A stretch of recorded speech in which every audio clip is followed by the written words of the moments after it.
Praise the lord. దేవుని నామానికి మహిమ కలుగునుగాక.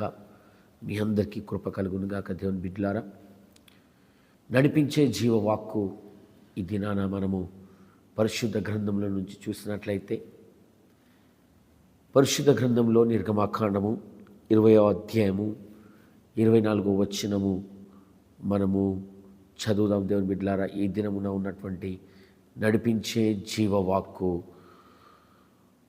నేను నా నామమును జ్ఞాపకార్థంగా నుంచు ప్రతి స్థలములో మీ యొద్దకు వచ్చి నిన్ను ఆశీర్వదించేదను. 24వ వచనంలో మధ్య నుంచి ఇలా వ్రాయబడ్డది, నేను మీ యొద్దకు వచ్చేదను, నేను ఆశీర్వదించేదను. నేను నీ యొద్దకు వచ్చేదను, నిన్ను ఆశీర్వదించేదను. దేవుని బిడ్డలారా, ఈ దినమందు ప్రభు మనతో మాట్లాడుతున్నటువంటి మాట, మనకు పరిశుద్ధాత్మ దేవుని ద్వారా బయలుపరుస్తున్నటువంటి మాట. నేను నీ యొద్దకు వచ్చేదను, నిన్ను ఆశీర్వదించేదని చెప్తా ఉన్నాడు. అయితే పరిశుద్ధాత్మ దేవుడు ఆనాడు ఆ యెహోవా దేవుడు తన ప్రజలకు బయలుపరుస్తూ చెప్తున్నటువంటి మాట ఇది. ఇక్కడ ఏ మాటగా చెప్తున్నాడంటే, ముందుగా చెప్తున్నటువంటి సందర్భం ఏంటంటే, వాళ్ళు అనుసరించాల్సినటువంటి ఆజ్ఞలన్నింటినీ కూడా ఆయన జ్ఞాపకం చేస్తూ ఉన్నాడు. వాళ్ళు చేయవలసినటువంటి అన్నింటినీ కూడా జ్ఞాపకం చేస్తూ ఉన్నాడు. చెప్పుకుంటూ వస్తూ ఏమంటున్నాడంటే, దేవుడు నీ యొద్దకు వచ్చి నిన్ను ఆశీర్వదించదని మాట్లాడుతూ ఉన్నాడు. మనం ఈ వచనంలో చూసినట్లయితే ఏమంటున్నాడు ప్రభు అంటే, అక్కడ రాయబడినటువంటి మాట, మట్టి బలిపీఠం నా కొరకు చేసి దాని మీద నీ దహన బలులను, సమాధాన బలులను, నీ గొర్రెలను, నీ ఎద్దులను అర్పింపవలేను. నేను నా నామమును జ్ఞాపకార్థంగా ఉంచే ప్రతి స్థలంలో నేను వచ్చి ఆశీర్వదిస్తానంటున్నాడు. దేవుడు ఎప్పుడు మన జీవితంలోనికి వస్తాడు, మన ఆత్మీయ జీవిత యాత్రలో ఎప్పుడు మన దగ్గరికి వస్తాడనంటే, ఇక్కడ రాయబడుతున్నటువంటి మాటను మనం ఆలోచన చేస్తే, మనం పరిశీలిస్తే, దేవుని బిడ్డలారా, దేవుడు మన దగ్గరికి ఎప్పుడు వస్తాడంటే, మన జీవితంలో బలిపీఠం కట్టినటువంటి అనుభవం ఉండాలి. బలిపీఠం కట్టి దానిపైన బలి అర్పించిన అనుభవము, దహన బలి అర్పించిన అనుభవము, సమాధాన బలులు అర్పించినటువంటి అనుభవము, గొర్రెలను ఎద్దులను అర్పించినటువంటి అనుభవము ఉండాలని దేవుడు జ్ఞాపకం చేస్తూ ఉన్నాడు. ఆ స్థలంలోనికి, ఏ స్థలంలో అయితే బలిపీఠం కడతామో ఆ నామము పెట్టబడినటువంటి స్థలంలోనికి దేవుడు వచ్చి ఆశీర్వదిస్తానంటున్నాడు. అయితే నేడు ప్రభువు పరిశుద్ధాత్మ దేవుడు ఆయన బలులను కోరుకోవడం లేదు,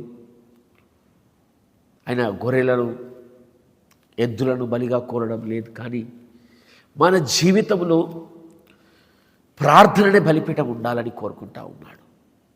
ప్రార్థించే బలిపీఠము, మన జీవితాలు ప్రార్థన బలిపీఠాలుగా మారాలని ప్రభువు కోరుకుంటా ఉన్నాడు. ఆ ప్రార్థన బలిపీఠము దగ్గరికి చేరినప్పుడు, నువ్వు నేను యేసు ప్రభుల వారి అని ప్రార్థన బలిపీఠం దగ్గరికి చేరినప్పుడు, ప్రార్థించే స్థలాన్ని దగ్గరికి చేరినప్పుడు, అక్కడికి చేరి మన అర్పణలు అర్పించే విధంగా ఉన్నప్పుడు, అంటే సమాధాన స్తోత్ర బలులు, ఆయనకు కృతజ్ఞతా స్తోత్ర బలులు, ఆయనకు స్తుతియాగము చేస్తున్నప్పుడు, ఆయన నామాన్ని కొనియాడుతున్నప్పుడు, ఆయన నామాన్ని కీర్తిస్తున్నప్పుడు, ఆయన నామాన్ని హెచ్చిస్తున్నప్పుడు, ఆయన నామాన్ని మనం ఘనపరుస్తున్నప్పుడు, మనము ముందుకు సాగుతున్నప్పుడు, దేవుని బిడ్డలారా, ఆయన నామము పెట్టబడినటువంటి ఆ స్థలంలోనికి అప్పుడు వస్తాడు ఆయన. పరిశుద్ధాత్మదేవుడు అప్పుడు అక్కడికి వస్తాడు. ఆయన వచ్చి నేను ఆశీర్వదిస్తానంటున్నాడు. ఆయన అందరి దగ్గరికి రాలేడు, ప్రభుల వారు అందరి దగ్గరికి రాలేడు. పరిశుద్ధాత్మదేవుడు ప్రతి ఒక్కరి దగ్గరికి రాలేడు. ఎవరి జీవితంలో ప్రార్థించే అనుభవం ఉంటుందో, ఉదయకాలంలోనే ప్రార్థించే అనుభవం ఉంటుందో, వారి ఎదుటకు దేవుడు రాగలుగుతాడు. ఉదయకాలము దేవునికి స్తోత్ర బలులు అర్పించే అనుభవం ఉంటుందో, వారి దగ్గరికి దేవుడు రాగలుగుతాడు.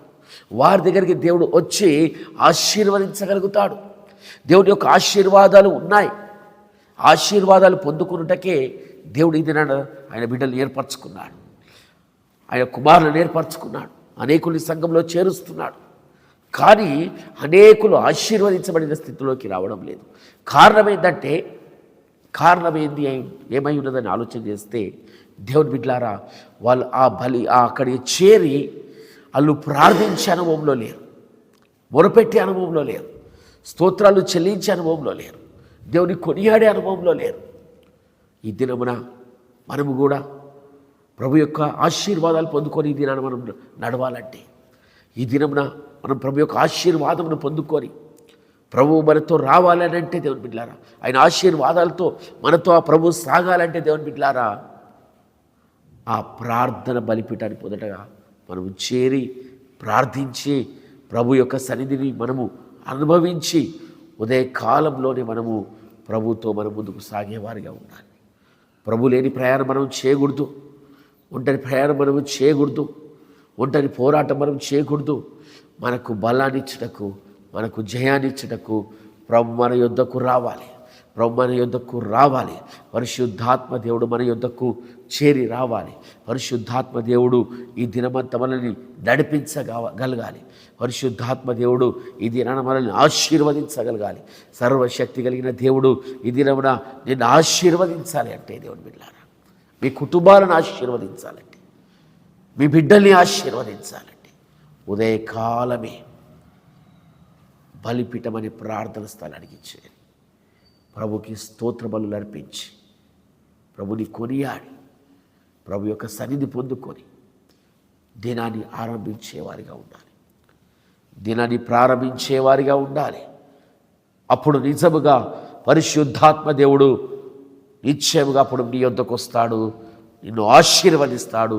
ఆ విధముగా పరిశుద్ధాత్మ దేవుడు మిమ్మలను, మీ కుటుంబాలను నడిపించాలని, ఆయన వెండైన కృప మీ పైన విస్తరింపచేసి ఆశీర్వదించాలని కోరుకుంటా ఉన్నాం. ఆమేన్.